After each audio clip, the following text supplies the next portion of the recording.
Ladies and gentlemen, I'm an evil villain.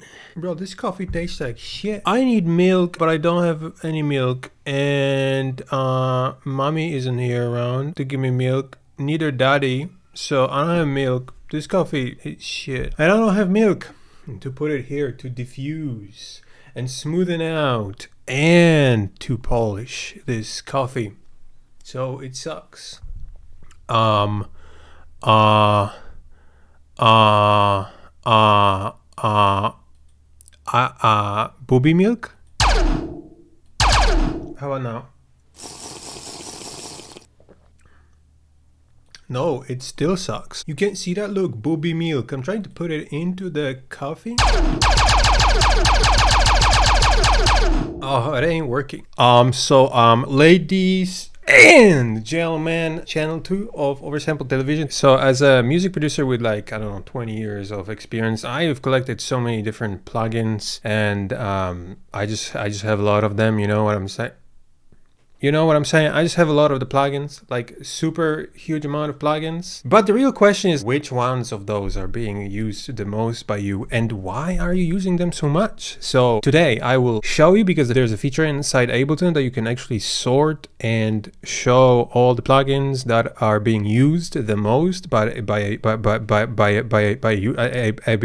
user, which is by me. And we're gonna dive also not only into plugins, but there are also effects, Ableton effects, and any other racks inside the Ableton library. You can go here, go to all, hit .vst, and then you have all the VSTs. Hit on rank to sort them, and those are the VSTs that are popping up for me, sorted by the frequency of usage. Some of them I'm not using at all, but some of them are being used very often. So that's the frequency of the user using the goddamn fucking plugin. And as you can see, those are the plugins that I'm using, and let me tell you why. Because you may be like, you're just abusing these plugins for no reason. No, there's a very specific reason behind every single usage of every single plugin, and I'm gonna tell you exactly why that is. I'm gonna show you what these plugins do and why they're so cool. Why am I using them so much? So starting with FabFilter Pro Q3, this, ladies and gentlemen, is the best EQ in the whole world. The best design, the most friendly user interface, the most friendly EQing experience, the best shortcuts. It's just the best. It just is. Besides of how cool the design is and how nice of an experience it is, I'm using this a lot because EQ is I think very underrated effect, but it actually is incredibly powerful. And when I say incredibly,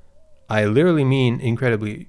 As I say, it can transform the sound in incredible ways, and it can make it so much better. It's not just about, I don't know, cleaning things up, changing the balance a little bit. It is about literally changing the feel of the whole sound, and by EQing, by removing frequencies, by boosting, you change the tone, but at the same time you change the character of the sound. You change literally the whole feel. So you can add personality, you can add power, you can make it super higher quality than it is without the EQ. And it's just an EQ, but goddamn, it's powerful, and it requires a certain way of EQing, and for that I will need a sound. EQ this out, and basically just target frequencies, find what's annoying and remove it, and this way get rid of a lot of annoying frequencies and clean up the sound, give it basically a tonal balance.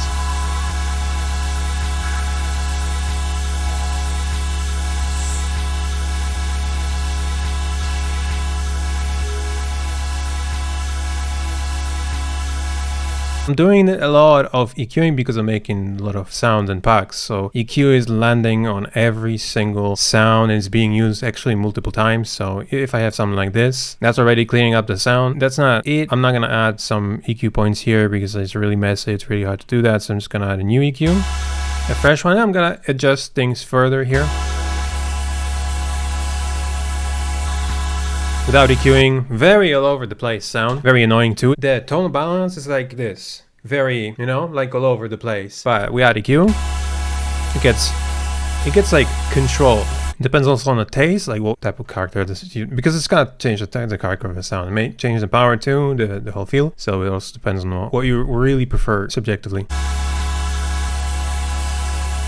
The next one, ladies and gentlemen, is soothe. And soothe is just, again, something that lands on every single sound. And it can be used in a few different ways. I have this pod here that I didn't yet work on cleaning. The soothe is going to be highly required here because this has so many resonances. Generally speaking, very piercing sine waves is what's just really annoying in the sound. And soothe can eliminate those. It can give you balance. Basically, what you're doing is you're compressing different resonances here, removing harshness, removing a really annoying piercing resonances, cleaning up the sound, and also balancing the tonal balance. And you can do it in many different ways. Basically, what you want to do with this is you want to specify what's the problem here. And the pods are especially hard to process and clean out because they especially these types of pods, you know, very like magical and like glass sounding, they're gonna have a lot of these sine wave resonances. So it will be harder to clean them up because if you get rid of those resonances, you will also get rid of the character. And you have to be really conscientious with this to not remove too much, but to give a nice balance and clarity. Target what's annoying. Like, you gotta use your ears in this. Like, that's really annoying.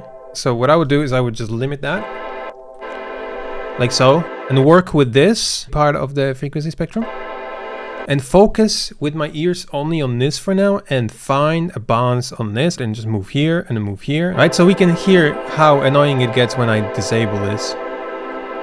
So you don't want to go that too much. You want to go to the moment that it stops being annoying. Like here.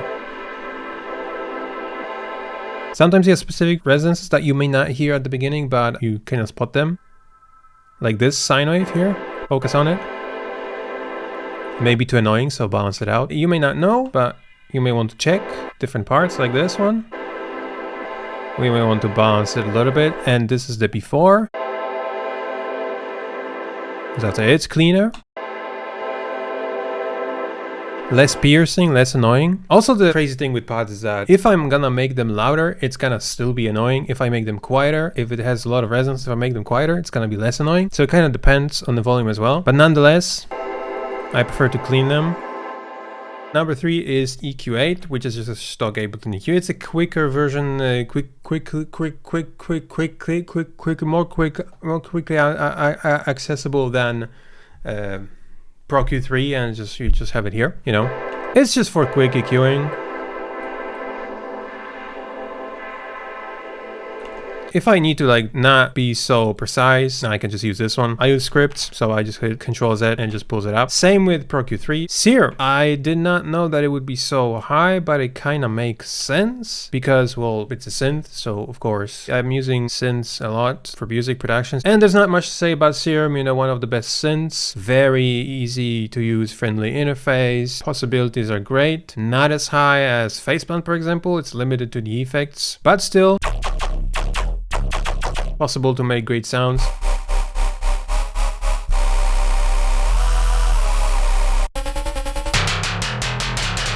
I like this one. Brah!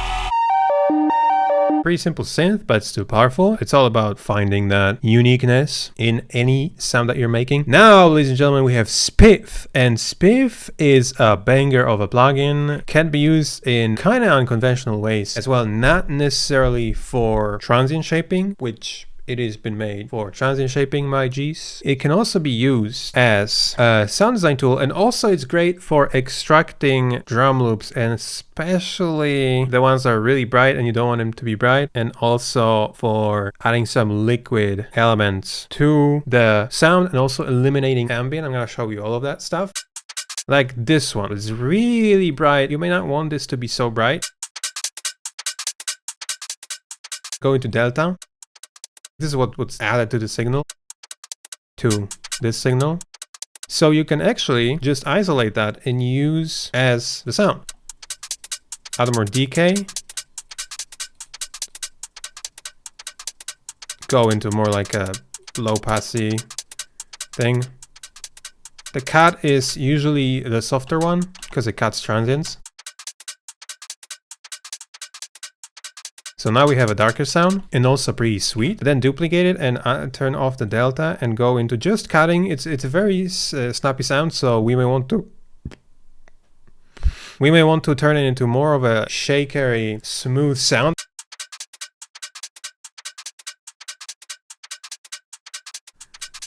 And we have more of a shakery sound, which is real cool. From this to this. So another thing is that if you have, for example, ARPs, you can set it up so that it gives you watery sounds. And then you can add that to the sound. Or use it just like that. Ooh, see? Ozone 10 is the mastering suite. It has a clean sound on the maximizer. I also like the design.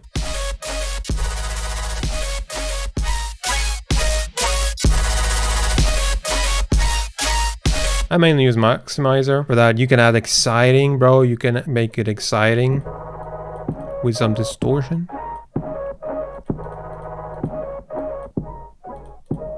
Make it beefy. Or make it even super beefy. That's it. You have many different things. Imager, make everything wide except the bases. V clip is just a clipper, nothing much to it. It clips your sounds on the threshold level. It makes them super beefy, super juicy, and you can run drums through it, make it super beefy, super beefy, super hardcore. If you don't know what self-clipping is, it's just a type of limiting, but it rounds the tops of the waveforms. Like, look, this, if that shit goes above 0 dB, it will get rounded. So you can make sexy looking waveforms like this one. Oh, hell yeah. See how sexy that is? And also you can get very powerful sounds. For like trap stuff, it's perfect, but you can put it on any sound. You gotta watch out to not put it on like soft sounds that are filtered because it's just gonna have too much distortion. But you can put it on groups of sounds, for example, like this. Because there's bass, it's gonna distort that and the highs.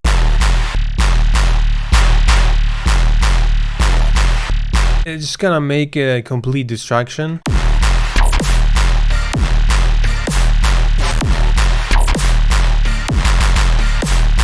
If you want, you can put it on the master as well. Make perfect sausage of your song, but again, watch out because it's distorting things. It may distort too much, and you don't want that. Thermal is a good distortion saturation effect. Mainly the reason I use it is because it has a lot of different presets, and also the default preset adds a little bit of distortion. So all you gotta do is just put it and mix it in a little bit with a sound. Let's take that bloody booby milk.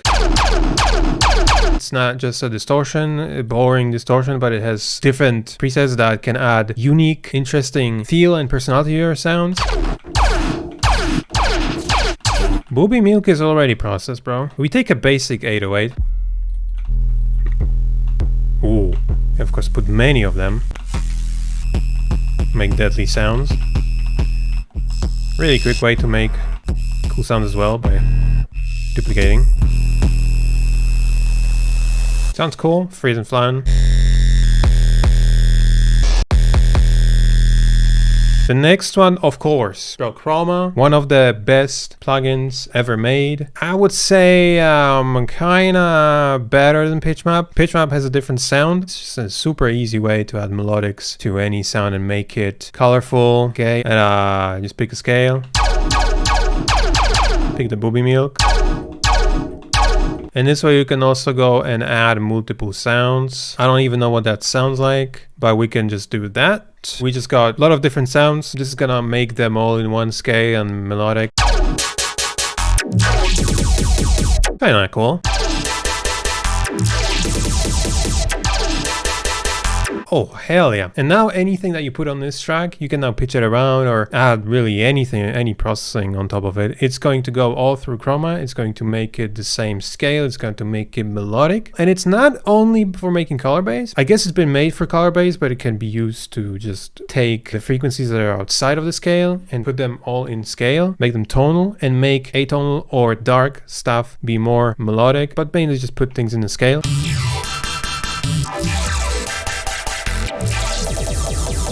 perfect timing. Ladies and gentlemen, Infiltrator is the next plugin, which is perfect because we're literally gonna put it before the chroma. And what I want to show you is that the chroma is gonna make it sound great. The reason this is a real good plugin is because you have, I think there's more than 10, but I'm not sure, but you have this big effect chain and so many different effects, bro. If you wanna get one plugin, if you're just starting and if you don't have any plugins, if you wanna get a plugin, wondering what to get, bro, get Infiltrator because it has all the effects. So many of them, even the spectral ones, even it has a vocoder, all the comb ring modulators and distortions, reverbs, anything that you goddamn need. You have literally in this plugin, add these effects and also automate them, which makes it super powerful. And the main feature of it, of course, is this dice. You just hit it and expect, just pray for the best. It's like gambling.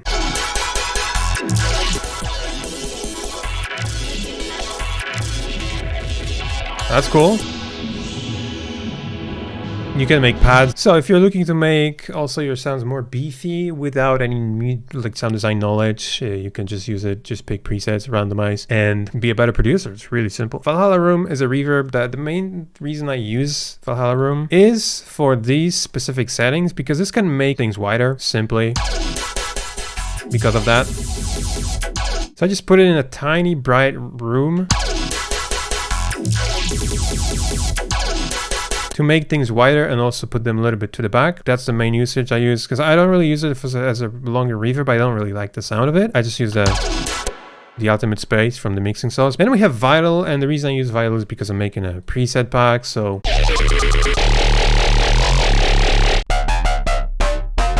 it is incredibly powerful. Proof? You want proof, bro?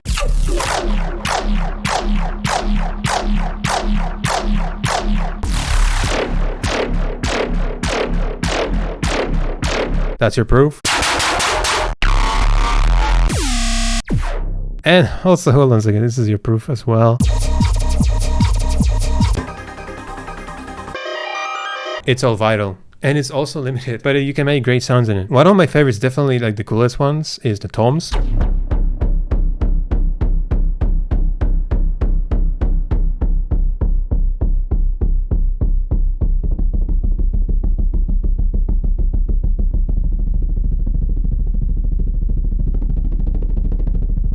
That's why I use Vital. Disperser, real cool plugin. I think that lasery stuff. Also making like whoa. Get smooth highs real well with it. If you have a hi-hat that's really strong, it fades the transient a little bit. So it makes it less aggressive. There are two plugins left on the list that I use a lot recently. I think those are gonna get higher, which is the spectral time, ladies and gentlemen, and it allows you to do multiple things. Like make lasers out of literally anything by tilting things. It takes the beginning and gives it a nice fade. Different levels of quality give you different feel. Ooh, sounds very glossy. Spray kind of smoothens things. What's BBL1, bro? Give me a BBL sound. Come on, man. Okay, we have this tilted, but also spray. You can make it kind of into a shaker. Shakers like that.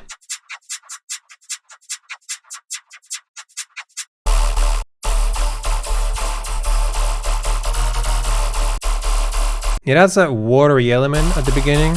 The last plugin that I'm using, that's not on the list for whatever reason, ladies and gentlemen, Prisma. And that Prisma, I use it all the time for smoothing sound and smoothing the frequencies. I'm gonna show you on a specific, let's say, sustain sound like this.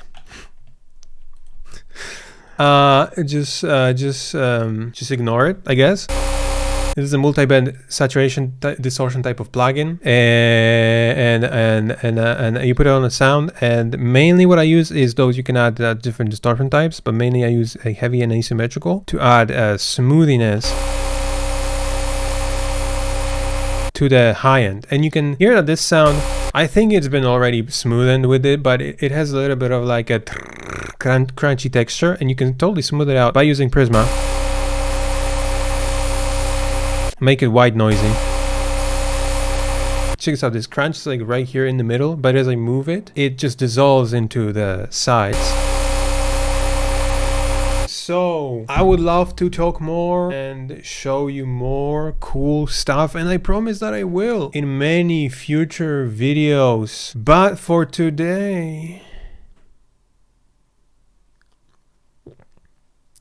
that's gotta be it, ladies and gentlemen. I just gotta go because I'm real hungry. Gotta make myself a BBL sandwich. I will be going and getting the milk, but it's not that I'm gonna just go for the milk and be gone. You know what I'm saying? Gonna try and probably get some of that booby milk type of situation. Because this coffee is really, it's not that great without the milk. And if you're getting a milk, you gotta get it from the source that's the highest quality. As the sounds that are at Oversampled.us. This video has been brought to you by Oversampled.us, premium sample and preset packs. Sound selection is very important, and we always aim at creating the highest quality sounds possible to help you make professional songs in as easy as drag and drop way with no extra processing needed. We're offering sounds in many different genres. Our most loved packs are the Ultimate Future Bass Toolkit, Cyberpack, Polychrome, and Super Heavy Drums. If you want to sound like your favorite artists, we have packs like Volcano, Castles, Portify, and Resurrection. And if you're in need of quality drums for your songs, don't look any further than our Super Heavy collection with over 2,800 samples in total if purchased in a bundle that will cover all your drum needs. Our most recent pack is sound enhancers, including lots of ear candies, fillers, layers, and more, all